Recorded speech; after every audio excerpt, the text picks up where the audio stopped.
Welcome to the Next Level Human podcast. As a human, you have a job to do.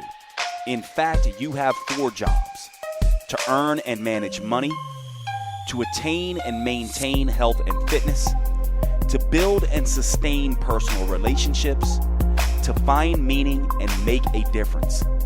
None of these jobs are taught in school, and that is what this podcast is designed to do. To educate us all on living our most fulfilled lives through the mastery of these 4 jobs. I'm your host, Dr. Jade, Teta, and I believe we are here living this life for 3 reasons and 3 reasons only: to learn, to teach, and to love. In this podcast, I will be learning, teaching, and loving right along with you. I'm grateful to have your company. Here's to our next level.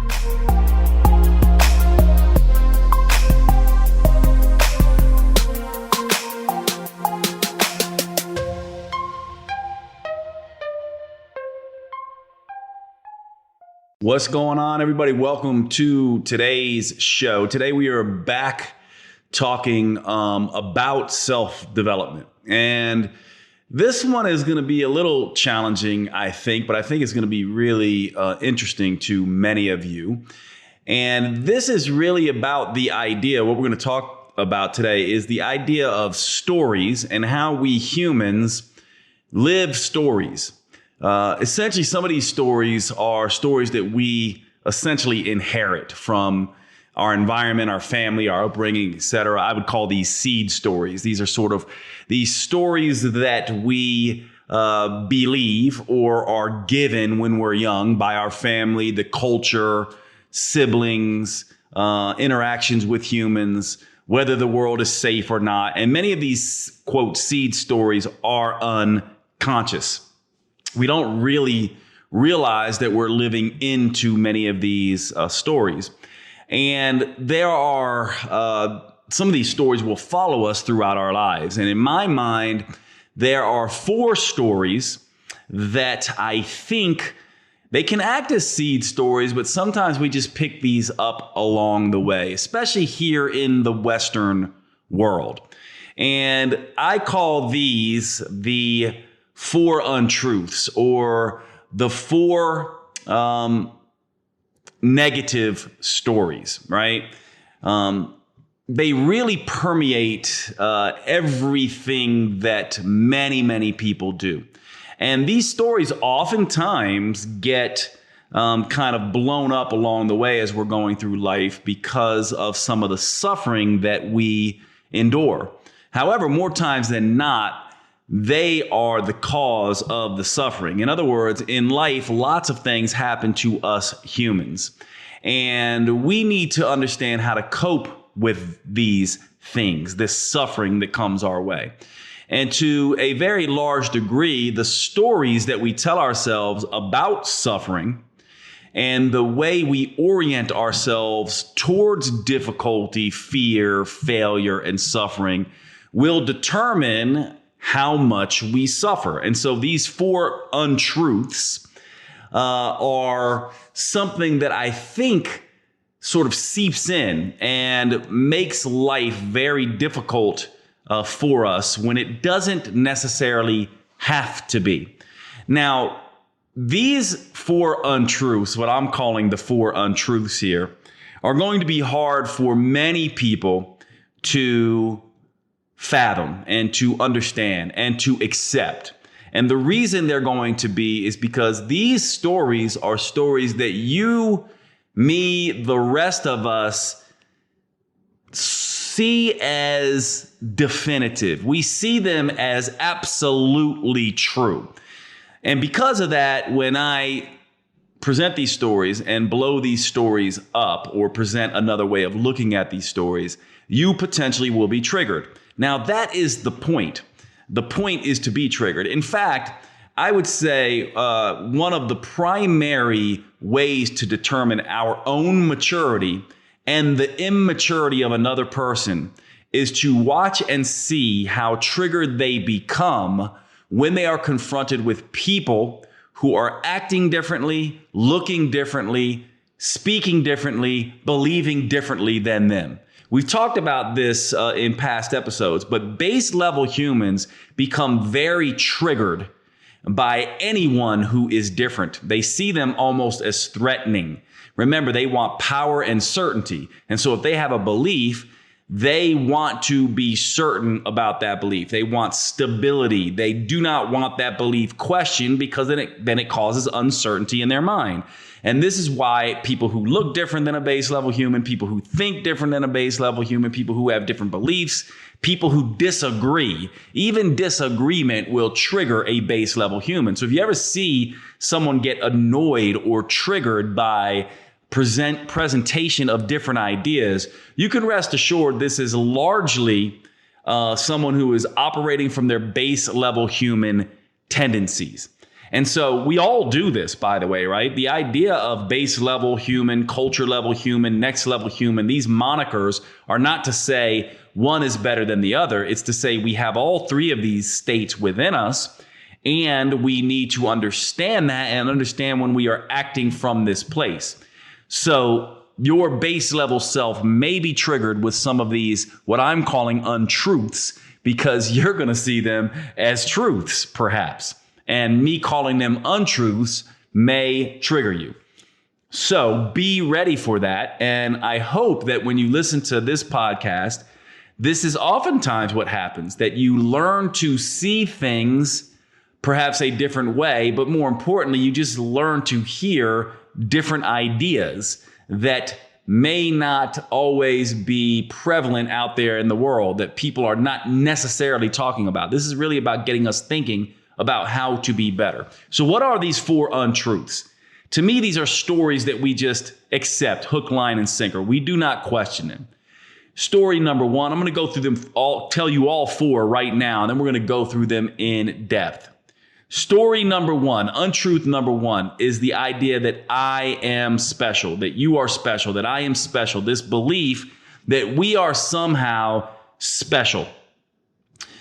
This is, to me, an untruth. This is a story that we buy hook, line, and sinker and never sort of question. And I'm going to present to you why I think this idea of I am special causes problems for you and the world. The next one is I deserve. That's the next untruth. I deserve. This is another idea that somehow we are deserving simply because, maybe because we worked hard, maybe because we were born into a particular family, maybe because we have certain knowledge or whatever. We have this idea that I deserve. That's the second untruth. The third untruth is life is fair. Now, if you look at these first 3 untruths, they're all kind of similar, right? I am special, I deserve, life is fair, right? But they're all subtly different as well. And the fourth one is perhaps the most difficult one, and probably the one that is most unique, and that is death is bad. That is the fourth untruth that I want to present to you. So I am special, I deserve, life is fair, death is bad.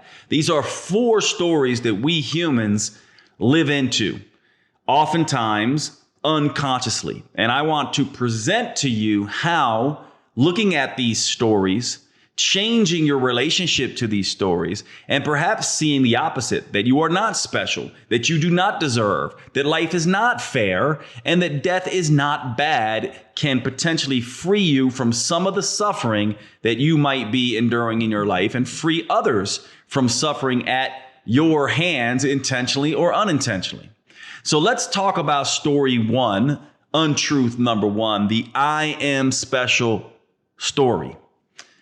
The truth, as far as I can tell, is that no, you are not, and neither am I. We are a speck of dust in a sea of dirt, okay?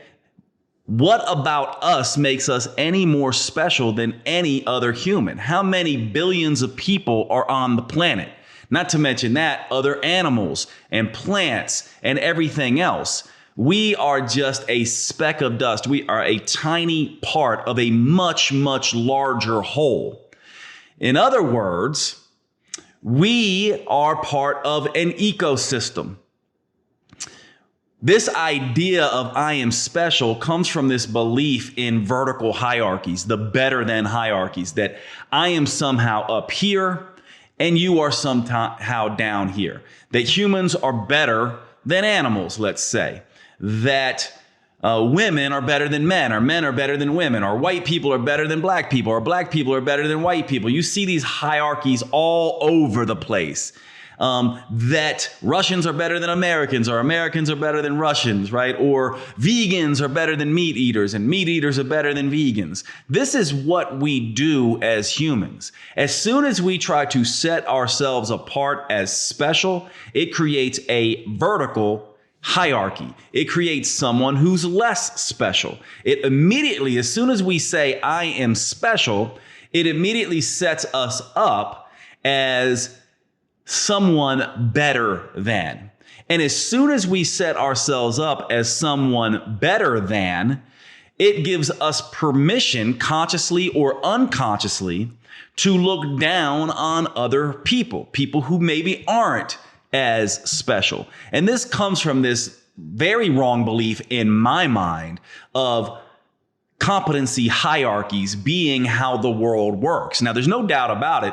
Competency hierarchies are throughout nature, but we don't work in a competency hierarchy. We work more in horizontal hierarchies, not vertical hierarchies. In other words, life is not about a zero-sum game where some people are good and some people are bad because they have more money and other people don't, or they have more education and other people don't, or they're a particular skin color and other people aren't, or they're a particular gender and other people aren't. You get the point, right? This is what we do. And this tends to be what base level humans do, but more importantly, what culture level humans do. They always want to basically be like, I am special.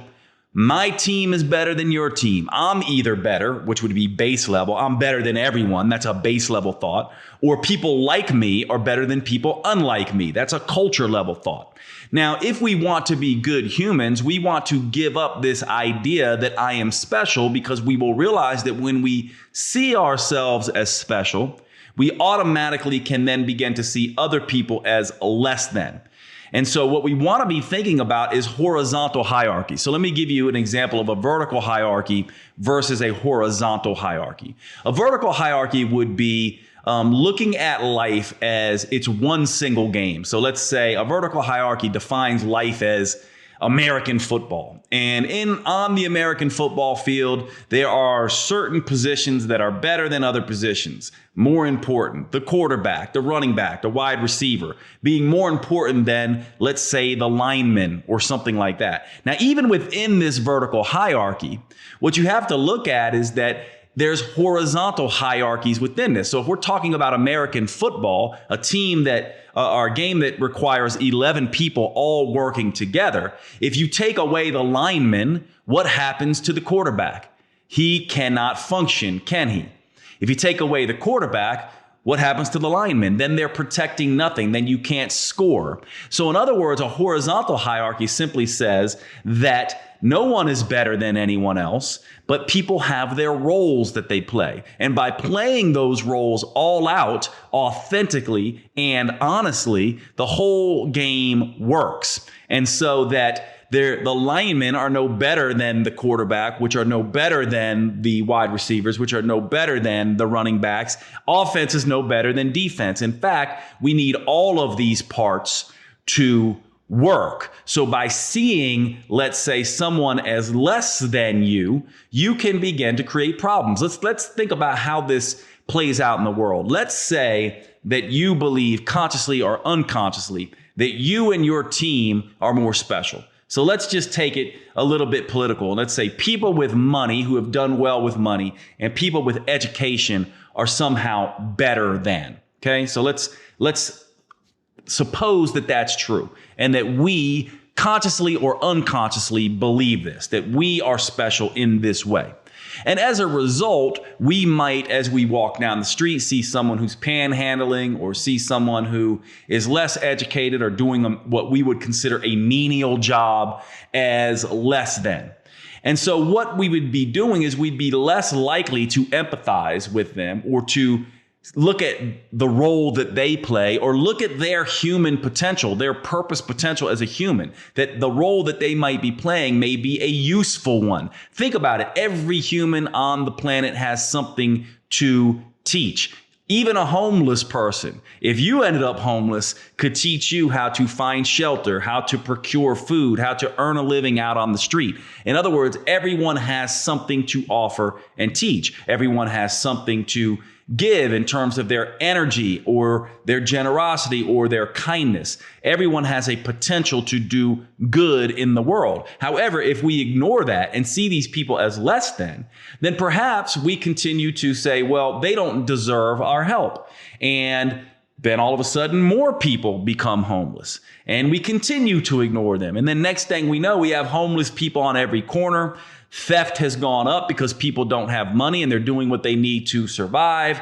Break-ins start to occur. Crime is on the rise, etc. So what ends up happening is as soon as you try to take an ecosystem like humanity and all the humans in this ecosystem and say one part of the ecosystem is better than another part of the ecosystem, you essentially begin to create problems. First for other people, but eventually for yourself.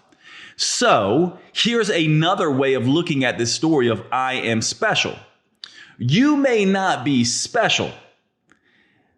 I may not be special. But we can certainly choose to bring something special to the world.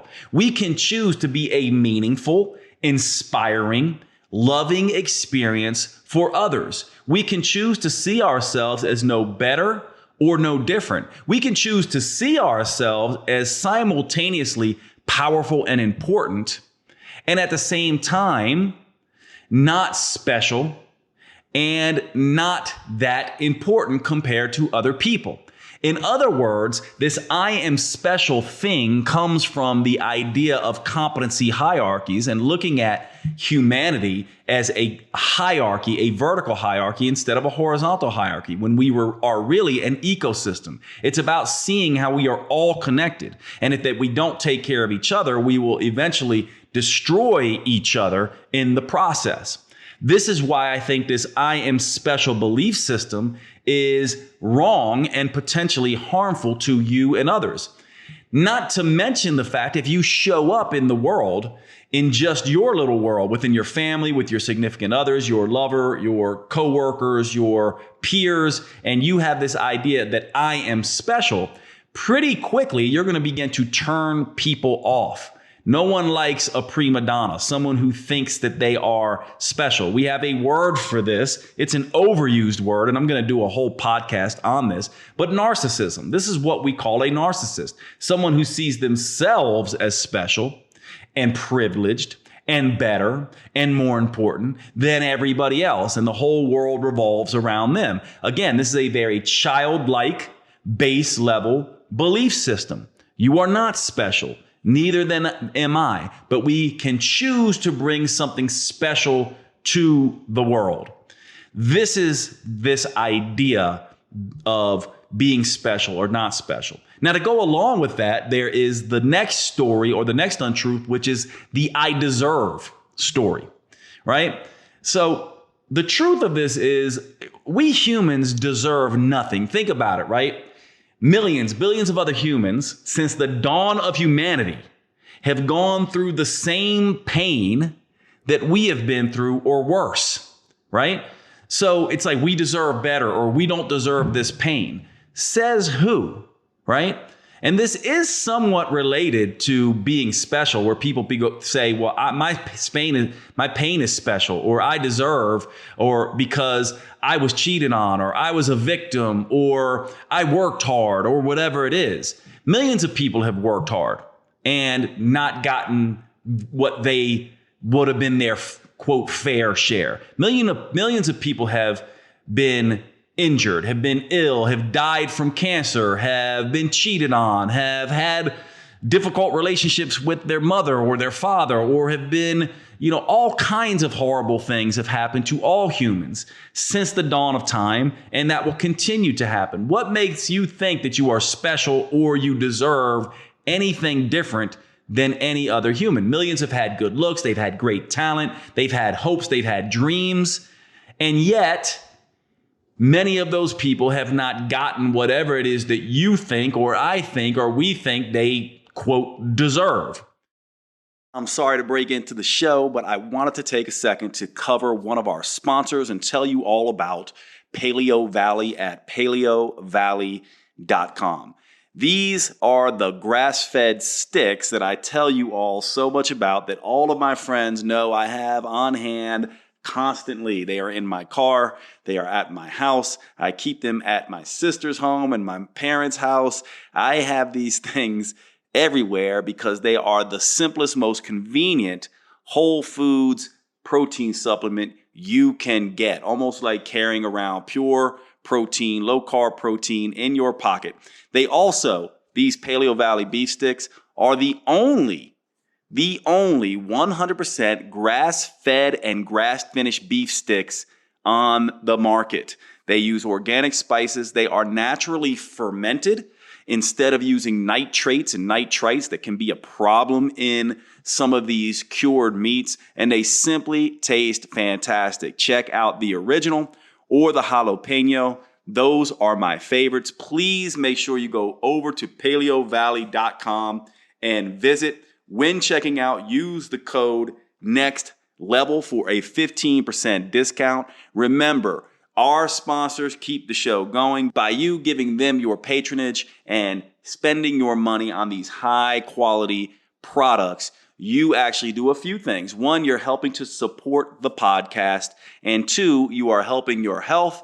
And three, you are making sure that good quality companies like Paleo Valley can be out there doing their business, changing the world, making the earth better. One of the things you may not know about this is that grass-fed organic and grass-finished beef is doing something that is so utterly important for our environment, actually helping to repopulate the topsoil. A lot of people don't know this, but our topsoil is being extremely depleted, and raising animals, especially cattle, the correct way helps to get that topsoil back. This is one of the reasons why I love Paleo Valley. Not to mention it tastes fantastic, but they're one of these companies, like my other sponsors, Cured Nutrition and Organifi, that are doing the right things by the environment. I really appreciate everything they do, and I hope you will check them out. Thanks so much. paleovalley.com. Use the code NEXTLEVEL. And now back to the show. It is time to talk about one of our sponsors, our earliest sponsor, Cured Nutrition. This is a CBD company. Cured Nutrition is another one of those next level human companies that is doing amazing things in the world. Let me tell you a little bit about one of the things I've been doing with CBD here recently. There is some really interesting research showing that chronic cannabis users, these are people who are smoking marijuana, are actually down-regulating the cannabinoid 1 receptor. Well, guess what the cannabinoid 1 receptor is involved in? Well, it's involved in cravings and hunger. And there is some really interesting mouse research that shows mice given products that lower CB1 or being engineered with a lower CB1 activity actually eat less and are not obese as a result of that. And so I have been experimenting using CBD to lower hunger, to down-regulate the CB1 receptor, just the way chronic cannabis users tend to be very thin. And it has been working very well. Now, of course, the other thing that I use this for and have used it for since day one is Cured Nutrition has a product called Zen that is a mix of magnesium and CBD and some other really nice formulations in there that I use to help me sleep. I have notoriously bad sleep. My sleep still is not perfect, but the Cured Nutrition product Zen has made a big difference to helping me sleep better. And that is just huge. Now, of course, they have other products. They also have a product called Rise, which I do not use, but I have used in the past. It is great for those people who like to have a pick-me-up in the morning to focus better. So Zen and Rise are fantastic, but any of their CBD products used for downregulation of the CB1 receptor to help with hunger and cravings, if you're one of these people who is constantly overeating and on a diet, you find that, hey, when I'm on a diet, I get this crazy sort of hunger and cravings. This may be something you want to check out. So check out curednutrition.com, use the code NEXTLEVEL. I get a kickback to help us have these discussions on the show. It's a great way for me to be able to do this work. So thank you for Cured Nutrition for that. Of course, Cured Nutrition gets the sale, and you get to work with a fantastic company that gets results with their supplements. I hope you will check them out. curednutrition.com. Use the code NEXTLEVEL. And now let's go ahead and get back to the show. Let's do it. And think about this for a second. Right? If we go out and do our job in the world because we think we deserve a paycheck or we deserve to have something nice done back to us, can we truly take pride in what it is that we are doing versus when we see ourselves simply doing our job because we can, because we believe and we choose to make it mean something greater for the world? Right? So one of the turnarounds here is, what if you simply worked for the love of it? What if you simply showed up because you can, not because you deserve or not because you're expecting acknowledgement and reciprocation? You can offer the world something despite knowing that you're going to receive no special consideration or concern. And ironically, that act is what makes you special to others. That act in itself is what makes you special to other people. So when you say, I deserve, essentially what that is saying is you are doing things for acknowledgement, for reciprocation. You are doing things because you expect to get something beneficial out of it. And this breaks down really quickly when we're nice to someone and they're not nice to us. Or when we say, I'm sorry, and someone doesn't forgive us. Or when someone hurts our feelings. Or we do something nice and no one sees it. All of a sudden, if we are operating from this I deserve place, we may stop doing these things. We might stop being nice because no one's saying thank you. We may stop giving because no one is acknowledging that we gave. We might stop working hard because we feel that we're not getting the fruits of our labor, so to speak. And if everyone did that, if all humans acted that way, I am not going to do because I deserve. And in order for me to do, you need to acknowledge me or reciprocate or give me the fruits of my labor. If not, then I'm going to stop doing that. And part of the idea here is if everyone just operated from the place of I'm not going to do anything unless I get something in return, what kind of place would this world be? Again, that is coming at it from a very base level, childlike state. Instead, we can essentially say, I have superpowers, talents, ways of seeing the world, ways of showing up. I am able to bring these things to the world if I choose to. And when I do that, I make the world a better place. And when I make the world a better place, I don't just make it better for others, I make it better for myself. And I have a sense of pride and a sense of fulfillment that I am showing up and doing my job on this planet without the need for anything. And that when I do that, I am served and other people are served.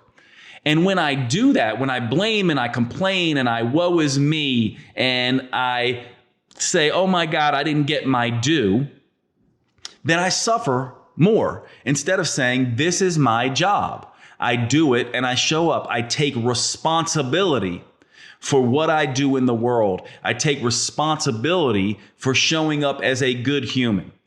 This is why I think this I deserve story is not helpful. Because what if everyone, and this is a very Kantian way of looking at the world, the Kantian philosophy of you should act in a way that is the universal good. You should act in a way that you would wish everyone would act. So if everyone went around not doing things because they felt like they deserved something more and they stopped doing it, would that be a good world to live in or not a good world to live in? It wouldn't be a great world to live in, would it? Because everyone would be saying, I'm not doing anything unless I get something out of it. And we can't operate like that because everything would fall apart. However, if we choose to go next level with this idea and just say, I will show up and do the job that I am spiritually suited to do, and as a result of doing that, I will trust that the world will be better for others and the world will be better for me. This is a choice we can make, and a choice to resist suffering and this blame, complain, victim mentality. Now, the third untruth in my mind is this idea that life is fair. We tend to want to go through life and say, well, if this happens, it should be this way. Life should always be fair. We humans have a strong need for fairness. Right? You may know David Rock, who's a psychologist. He has a model called the SCARF model, SCARF, and it's the key needs of the human brain: status, certainty, autonomy, relatedness, and fairness. Fairness is a big button for us. We want fairness, and we tend to wrongly see the world as fair, when in truth, life is just as much cruel and random as anything else. It's funny that we think life cares about us in this way. It's almost like, and you hear this in people in religion and spiritual circles, the universe has your back. It's God's plan. It's like they think some invisible cosmic force is out there that's going to settle all debts and make sure you get a fair chance and justice is served in the world. But the only fairness or morality we humans can guarantee is the one that we bring to others and the world. In other words, the world does not give us fairness. The universe doesn't have our back. There is no God's plan in this way. Remember, I said this was going to challenge you, so just stay with me here. Doesn't mean you have to agree with me. But none of these things in my mind are squaring the cosmic debt. There is no karma in this sense. All that matters is the fairness and the morality we bring to the world. And the reason why I'm bringing this up is because if we believe that fairness is out of our hands, that it's just about the universe or karma or God's plan, then what it does is it takes fairness and justice out of our responsibility. Can you see that? Can you see that as soon as we make fairness something out there, we are no longer responsible? It lets us off the hook for creating justice and fairness in the world. In other words, it's on us, not others, not some cosmic force, not God, not the universe. It's on us to bring fairness and justice to the world. The only morality we are guaranteed is the morality that we show up with. And when we show up with morality and justice and a commitment to fair practice to our fellow humans, we influence them as well. Instead of letting it all be out there and just pretending life is fair or life is unfair. Life is fair or life is unfair based on us showing up and being justice. Imagine if you literally could go out into the world and set the intention to be justice, to be fairness, to be honesty, to show up in this way for everyone. How do you think this would impact the world? Certainly, you would feel more in your fulfillment, more in your power, because you would see that you are bringing a strong purpose to the world. And certainly, you would impact the quality of other people's lives. And certainly, you would have an influence on other people showing up like this. We are the ones that have to hold the standard. And we must do it without the need for reciprocation or acknowledgement. So you can see that when we think we are special, or we say that we deserve, or we have this belief that life is fair, essentially what we are doing is we are essentially setting ourselves apart. And when we we're shirking our responsibility, it's both. We set ourselves apart and then we shirk our responsibility. We expect someone else to do it. We have all these expectations, but true responsibility, a true next level human shows up and says, I will make other people feel special. I will bring justice and honesty. I will show up and do my job without the need for reciprocation or acknowledgement because I can and I choose to and I will. This to me is extremely powerful. Imagine if you began to live your life this way, how much suffering and how much confusion you would allay within yourself and within others. And the final one here is this idea of death is bad. Now, this is a very, very difficult one. But the fact is, death is guaranteed. It is guaranteed. It's not bad. It's certain. It is something that is going to happen in 15 minutes or in 15 hours or in 15 years. You are going to die. At some point, you are going to meet it. And everyone you know is going to die. The only certainties in life is death and change.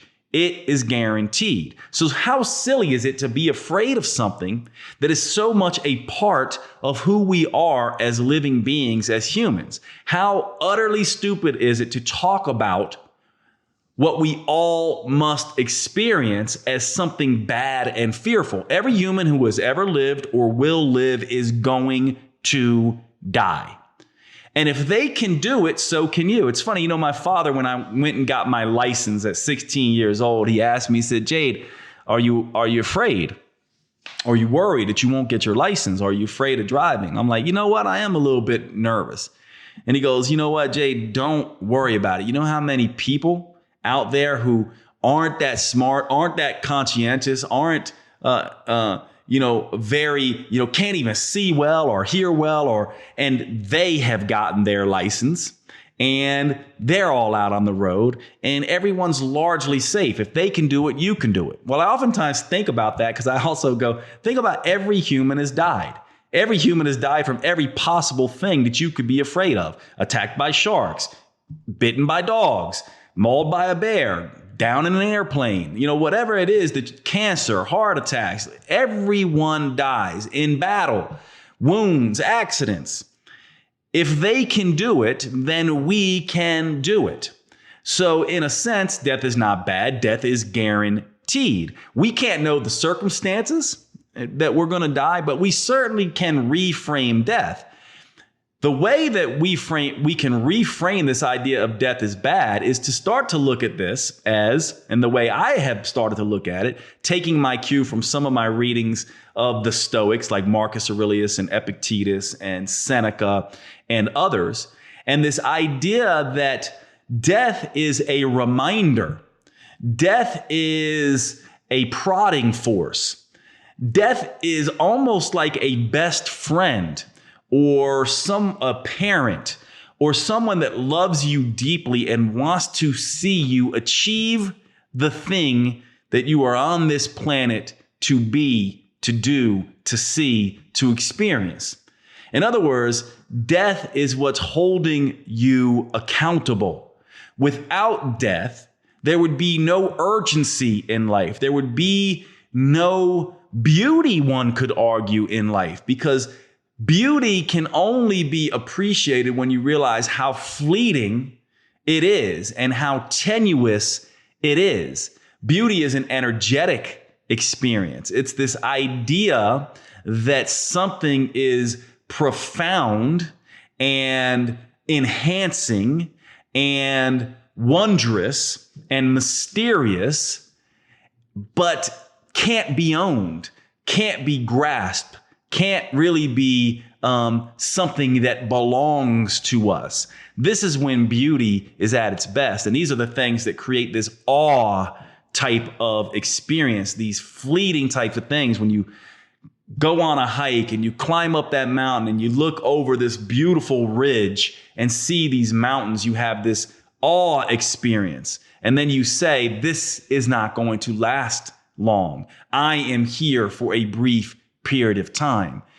And so what happens when you begin to see death as a reminder, death as a best friend, death as someone you want to meet having been fulfilled and done your job, and the idea that you want to meet death as making them a proud mother or a proud father, almost like you're going into the arms of a parent in a sense. And you're essentially saying, I did what I came here to do, and thank you for reminding me. Death is the sort of meaning to live for and spurs us to our purpose. It gives us urgency.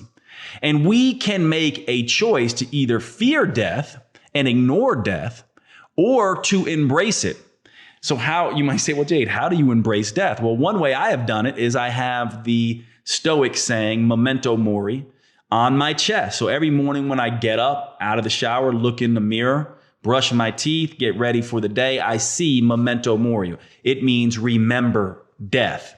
And what this does is it sets the intention that I have work to do. I have books to write. I have people to influence. I have things to learn. I've got things to teach. I've got things to create. Remember the 3 imperatives of a next level human: to learn, to teach, to love.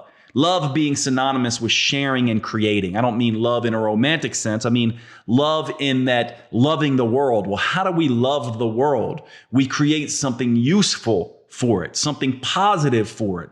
This is how we love the world. And death forces us, reminds us to love the world, that you do not have any time. You must learn, you must teach, you must love / create / share.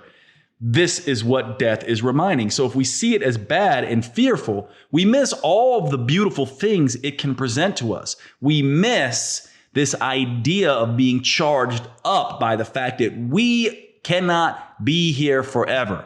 And that person that we love is not going to be here forever. And that experience that we savor is not going to last forever. This is what death reminds us of. And the other way to think about death is not as death as the ending of life. Death is really about the ending of something and the beginning of something else. And so when we think about this through our lives, we've died. I have died several times in my life psychologically, and were reborn. And suffering was one of the things that helped me die and come back a better human being. But not just that, when we die for real, as in the real death, we are no longer here. We can leave something. Our ripples matter. Our lives are just like a little stone being dropped into a tiny little pond. And long after that stone hits the water and then sinks to the bottom of that pond, there will still be ripples on top of the water. And those ripples are ripples that influence everyone and everything that is left behind us. So are we going to leave our ripples to be destructive waves that crash over people's boats and sink their purpose? Or are the ripples that we leave going to be things that inspire people and lift them and bring them to shore and give them a life raft and show them how powerful and purposeful they can be in their lives? Now, I don't know how I'm going to die, but when I do, I intend to be smiling. This is something I have said to people in private conversations, and they always look at me quizzically and confused. And the reason why is because I think to myself, I can choose. The one thing that we humans can do is we can choose how to be and what to be, no matter how fearful we are, how much pain we are in. What if we said, when I die, I will be smiling? What if we said, whoever watches me die is going to be less fearful? I'll tell you a story. When I was just back from medical school, about 3 years in, my accountant at the time was someone who never went to the doctor. And me and him became friends. And he was in his late 50s, early 60s, and he never went to the doctor. And he came to see me and after he collapsed in pain on his kitchen floor. And he came to see me and he said, I don't want to go to the doctor. Can you do an exam on me? And I did. And I found that his liver, he was complaining of abdominal pain and very weak, and his liver was huge. And I told him, you have to go see a doctor. Well, it turned out he had stage 4 liver cancer, and he did not last another 2 weeks after that. But I remember going to visit him in his hospital room. And I remember, I will never forget this. He cried, and this cry was blood curdling to me. It was a cry of deep, deep fear and anguish and regret. And I remember, you might think it scared me, but and I think it did scare a lot of people who, his friends and family and things like that. He was unconsolable. But I remember leaving that and saying to myself, I will never show up to my deathbed this way. Whoever watches me die will be less afraid to die. I will meet death as an old friend. I will meet death as somebody, something, an energy that I am curious about and will be proud of myself and be ready to go. And I will smile at death. I think the only true death is living a life in fear. And I think we really should consider that. This is the end of this podcast, but before I go, I want you to just think about these things. What would it mean if you gave up the idea of I am special and instead sought to bring something special to the world? What would it mean if you gave up the story of I deserve and instead did your job, brought your talents and your superpowers to the world because you can, without the need for reciprocation or acknowledgement or any expectation whatsoever? How would that change your life? How would it change your life to begin acting as if life is not fair and that you are responsible for bringing fairness and justice and morality, that you're the one that holds the standard, that you're the one that needs to show up and be on guard for fairness and justice? And how would it be if you could release the fear of death and just choose right now what death is going to mean to you moving forward from this day on, and how you're going to meet death, whatever that death might be? Why should you continue to be afraid of it? These are 4 untruths, 4 stories that I would encourage you to think differently about. Thanks for hanging out on the podcast, and I will see you at the next episode.